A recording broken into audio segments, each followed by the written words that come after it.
Halo semuanya, hari ini kita akan membahas sistem peredaran darah. Sebelum kita membahas sistem peredaran darah, kita harus tahu fungsi darah. Fungsi darah adalah untuk mengedarkan oksigen dan karbon dioksida dari hasil pernafasan. Tidak hanya mengedarkan oksigen dan karbon dioksida, darah juga mengedarkan nutrisi-nutrisi untuk di seluruh tubuh.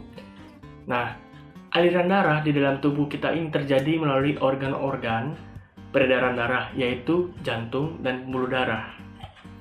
Jantung merupakan organ dalam tubuh kita yang memiliki fungsi sangat penting, karena fungsinya ialah untuk memompa darah ke seluruh tubuh. Sesuai fungsinya itu, jantung jadi memiliki otot-otot yang sangat kuat.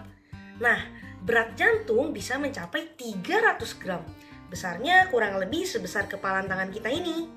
Selain itu, jantung juga memiliki 4 ruang, yakni serambi kanan, serambi kiri, bilik kanan, dan juga bilik kiri.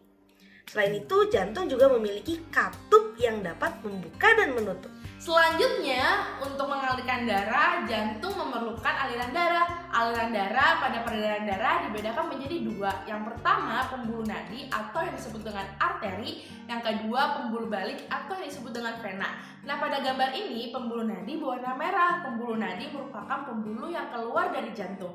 Pembuluh nadi yang paling besar disebut dengan aorta. Nah, jika pembuluh balik berwarna biru, pembuluh balik merupakan pembuluh yang mengalirkan darah masuk ke dalam jantung. Di sini pembuluh balik dibedakan menjadi dua. Yang pertama, pembuluh balik atas, dan yang kedua, pembuluh balik bawah. Peredaran darah tubuh manusia merupakan peredaran darah tertutup. Itu dikarenakan kita mempunyai pembuluh darah. Peredaran darah manusia dibagi menjadi dua, yaitu peredaran darah besar dan juga peredaran darah kecil.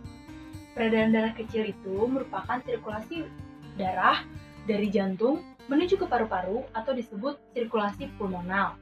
Pertama, darah yang membawa karbon dioksida akan masuk melalui serambi kanan, lalu ke bilik kanan jantung, lalu masuk ke arteri pulmonalis.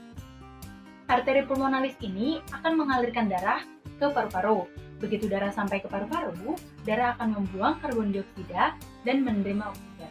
Setelah dari paru-paru, darah akan melewati arteri paru-paru menuju ke serambi kiri.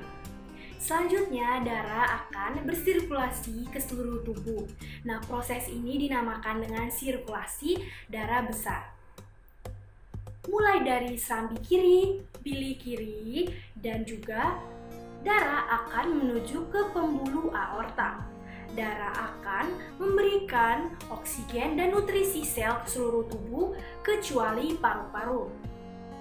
Setelah darah menerima sisa-sisa karbon dioksida, maka sirkulasi darah pun akan kembali menuju ke sebelah serambi kanan jantung. Nah, sirkulasi darah akan berulang. Nah, teman-teman, itulah sirkulasi darah.